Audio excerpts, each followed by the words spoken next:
Hello నమస్తే, welcome back to our channel నా ప్రపంచం. అందరూ ఎలా ఉన్నారండి? మేమైతే చాలా బాగున్నాము. అలానే మీరందరూ కూడా చాలా బాగుండాలని చెప్పి మనస్ఫూర్తిగా కోరుకుంటూ, ముందుగా మీ అందరికీ కూడా గాంధీ జయంతి శుభాకాంక్షలండి. ఈరోజు అక్టోబర్ 2 గాంధీ జయంతికి సందర్భంగా మా గ్రామంలో జరుగుతున్న ఒక ప్రత్యేకమైన కార్యక్రమాన్ని మీకు వీడియోలో నేను ఈరోజు మహాత్మా గాంధీ జన్మదినం సందర్భంగా ఒక మంచి ప్రోగ్రామ్ని కండక్ట్ చేస్తూ ఉంది మన ప్రభుత్వం అన్నమాట. అది ఏంటి అంటే మహాత్మా గాంధీ జాతీయ ఉపాధి పథకం అని చెప్పి చిన్నకారు సన్నకారు రైతులకి ఒక పథకాన్ని తీసుకొచ్చిందండి. అంతా కూడా అగ్రికల్చర్కి సంబంధించింది, వ్యవసాయ డిపార్ట్మెంట్కి సంబంధించిన పథకం అన్నమాట.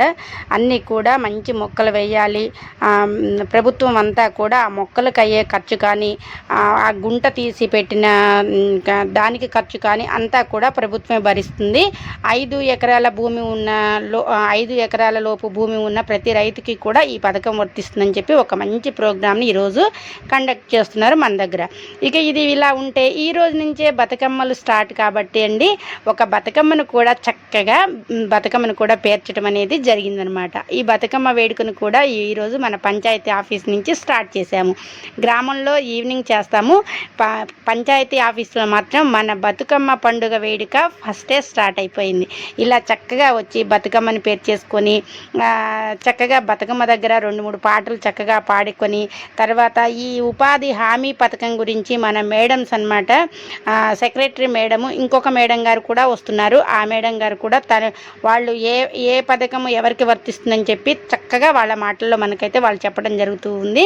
ఇక మాకు కూడా కొంచెం ఇన్ఫర్మేషన్ వచ్చిందనమాట. ఇలా పథకం పంచాయతీ ఆఫీస్లో ఇలా బతుకమ్మ వేడుక జరుగుతుంది, ప్లస్ ఇవాళ ఒక మంచి పథకం గురించి కూడా చెప్తున్నారు అనేసరికి మేము కూడా గ్రామస్తులం వెళ్ళామండి.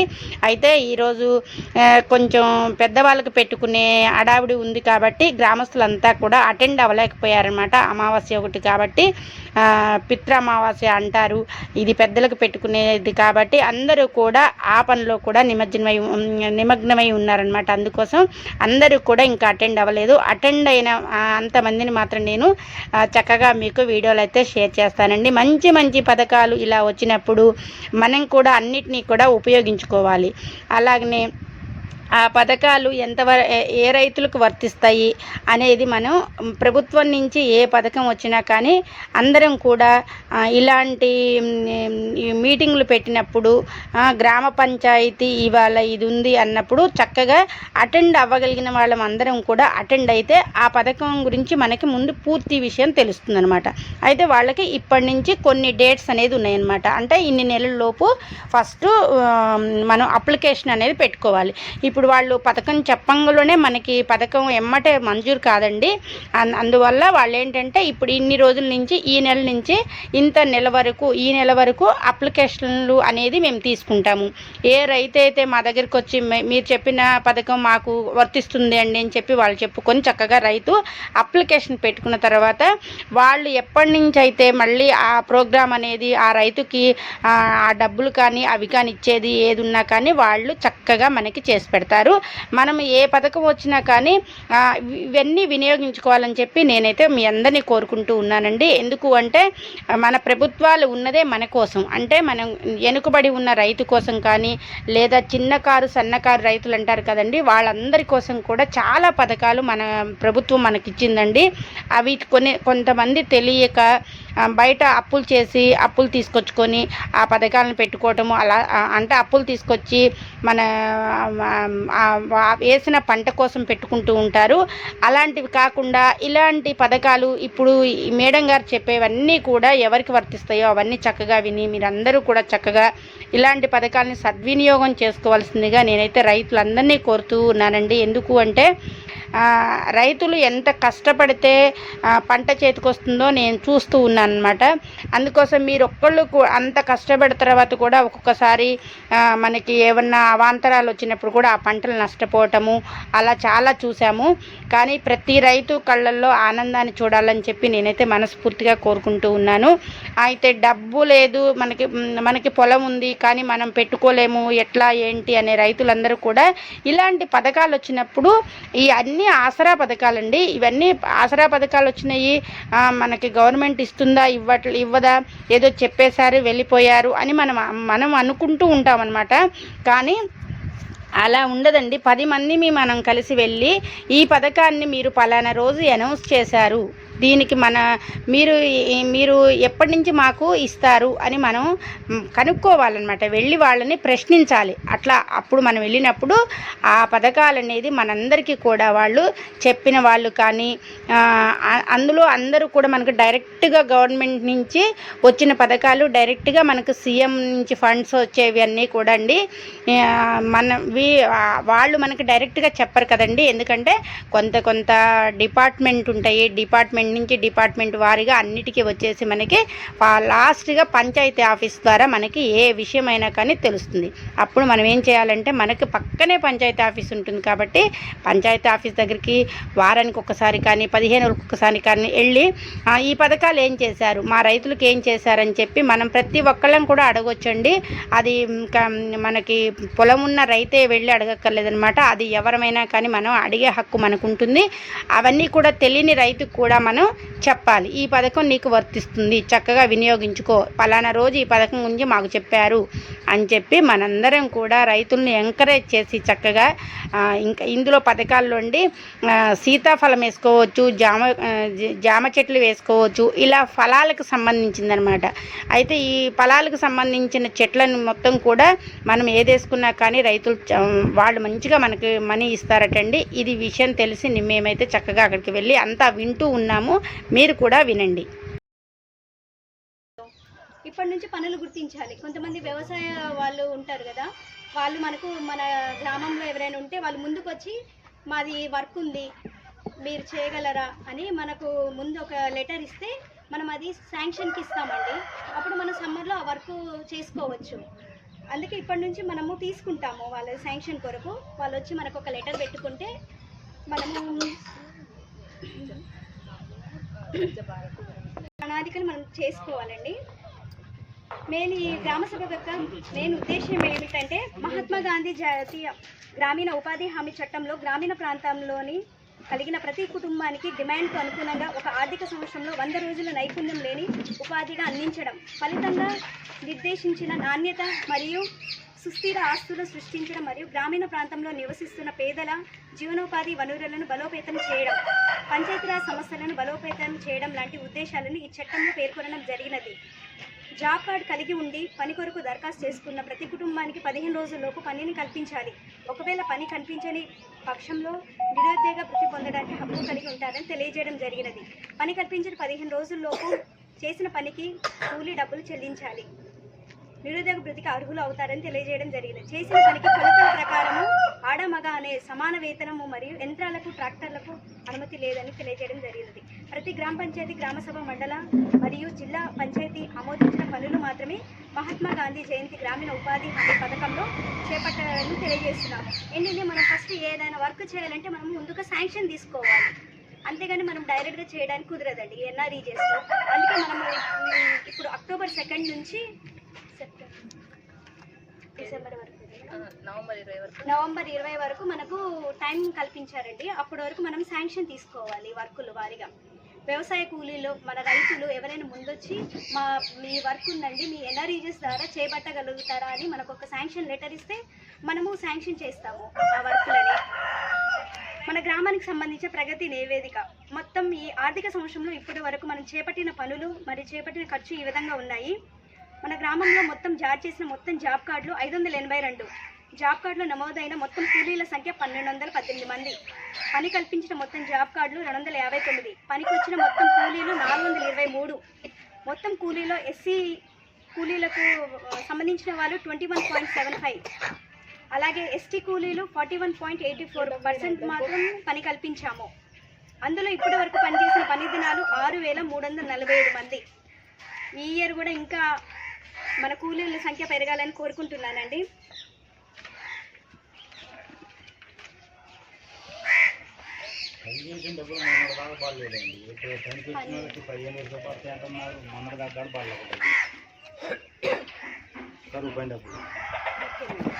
ఏపీఓ గారు మాట్లాడుతున్నారు.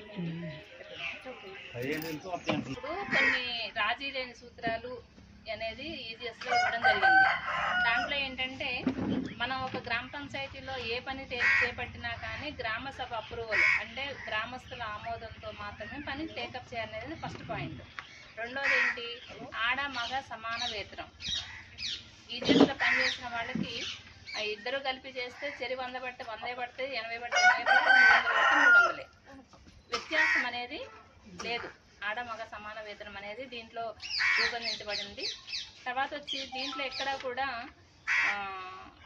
ఖచ్చితంగా మనుషులు మాత్రమే చేయాలి. మిషనరీ చేయడానికి అనేది మిషన్తో చేసిన వాటికి పేమెంట్ చేయడం కానీ అలాంటిది ఏం లేదు, వ్యక్తులతో మాత్రమే చేయించాలనేది ఒకటి. ఇప్పుడు మీరు అడిగినటువంటి వేతనాలు ఏంటంటే కంపల్సరీగా పనిచేసినటువంటి వ్యక్తికి 15 రోజుల్లోపు వేతనం చెల్లించాలనేది మెయిన్, 15 రోజుల్లోపు. కానీ యాక్చువల్గా చెప్పాలంటే అమౌంట్ మేము ఈరోజు ఉదాహరణకి శనివారం మీకు మస్తు క్లోజ్ అవుతుంది, మేము సోమవారం మంగళవారం వరకు పేమెంట్ చేసేస్తాం. పేమెంట్ చేసిన తర్వాత అప్లోడ్ కూడా వెంటనే చేస్తాం. మన దగ్గర పెండింగ్ అనేది ఉండదు, 3 రోజుల్లో పేమెంట్ చేయాలి. తర్వాత కొంచెం ఏమవుతుందంటే అకౌంట్లలో పడడానికి కొంచెం లేట్ అవుతుందన్నమాట. వాస్తవం మన సమ్మర్లో చేసిన అమౌంట్స్ అన్నీ క్లియర్ అయినాయి. సెప్టెంబర్ 16వ తారీఖు వరకు అందరి డబ్బులు పడిపోయినాయి, ఎవరి పేమెంట్ కూడా పెండింగ్ ఏం లేదు. అకౌంట్స్ పెండింగ్ రిజెక్టెడ్ కూడా అమ్మపాలెం గ్రామ పంచాయతీలో లేవు. కాకుండా లేట్ అవుతున్నమాట వాస్తవం, కొద్దిగా లేటు, 2 నెలలు నెల రోజులు. అదే సమ్మర్లో అయితే కరెక్ట్గా వీక్లీ వారం అమౌంట్ పడిపోయినాయి, అప్పుడు ప్రాబ్లం లేకుండే. ఓకేనా, ఇదొకటి. కూడా నెక్స్ట్ ఇయర్లో మనం పని చేయాలి అని అంటే వర్క్స్ అనేది గుర్తించుకొని పెట్టుకోవాలి, తర్వాత శాంక్షన్ చేసి పెట్టుకోవాలి. ఇప్పుడు మనకు సహజంగా మార్చి నుంచి ఎక్కువ రావడానికి అవకాశం ఉంది, వ్యవసాయ పనులు ఉండవు కాబట్టి. కొంచెం మార్చి, ఏప్రిల్, మే, జూన్ ఈ 4 నెలల్లో మనకి వ్యవసాయ కూలీలు అనేది ఉపాధి హామీ పనికి వస్తూ ఉంటారు. దానికి సంబంధించి మనం ఏం చేస్తామంటే ఒక యాక్షన్ ప్లాన్ అనేది తయారు చేయాలి. అప్పటికప్పుడు కూలీలు ఇవ్వాలి. రేపు 100 మంది వస్తారు అనుకుంటే ఈ రోజు మనం వర్క్స్ ఐడెంటిఫై చేసి శాంక్షన్ తీసుకొని ఉండదు. అప్పుడు ఏం చేయాలి, అందుకోసమనే ప్రతి సంవత్సరం అక్టోబర్ 2న ప్రారంభ గ్రామ సభ పెట్టుకుంటాము. దీంట్లో ఏంటంటే ఉపాధి హామీ గురించి ఎక్స్ప్లెయిన్ చేయడం, వివరించడం ఒకటి, దానికి సంబంధించి గతంలో మనం ఏం పనులు చేసాము, ఎంత డబ్బులు ఖర్చు పెట్టాము, ఇంకెంత ఉంది చేసుకోవడానికి. అంటే మనం బడ్జెట్ ఎట్లా వేస్తామండి అందరూ తెలిసింది. ఏప్రిల్ 1 నుంచి మార్చి 31 వరకు మన బడ్జెట్ అమల్లో ఉంటుంది. మళ్ళీ ఏప్రిల్ 1 తర్వాత కొత్త ఫైనాన్షియల్ ఇయర్ స్టార్ట్ అవుతుంది, కొత్త వర్క్స్. ఇప్పుడు మనం ఐడెంటిఫై చేసే వర్క్స్ కూడా ఏప్రిల్ 1 తర్వాత చేసుకోవడానికి. కాబట్టి ఈ బడ్జెట్ అనేది ఇప్పుడు మేడం చెప్పారు కదా, ఇంత ఖర్చు అయింది, ఇంకొంత ఖర్చు చేసుకోవాల్సింది ఉంది. అలాగే వర్క్స్ కూడా మనం పోయిన సంవత్సరం గుర్తించిన పనులు కొన్ని చేసాము, కొన్ని ఉన్నాయి. ఆ వర్క్స్ కూడా చెప్తారు ఏమేమి ఉన్నాయి అనేది. ఒకవేళ అవి చేసుకోవడానికి అవకాశం లేకపోతే కొత్త వర్కులు ఇప్పుడు కూడా గుర్తించి పెట్టుకొని శాంక్షన్ తీసుకొని చేసుకోవచ్చు, ఇబ్బంది ఏం లేదు. కాకుంటే ఈ సంవత్సరం ఏం చేశారంటే ఖచ్చితంగా డీసిల్టింగ్ ఆఫ్ వర్క్స్, కాలువలు కానివ్వండి, చెరువులు కానివ్వండి, డీసిల్ పూడిక తీయడం అనేది వర్క్ ప్రజెంట్గా పెట్టొద్దని చెప్పడం జరిగింది. మనకు కావాల్సినవి ఏంటంటే వ్యక్తిగతమైనటువంటి పనులు, రైతులకు ఉపయోగపడే పనులు, ఇలాంటివి ఏమైనా ఉంటే తప్పనిసరిగా గుర్తించాలని చెప్పారు.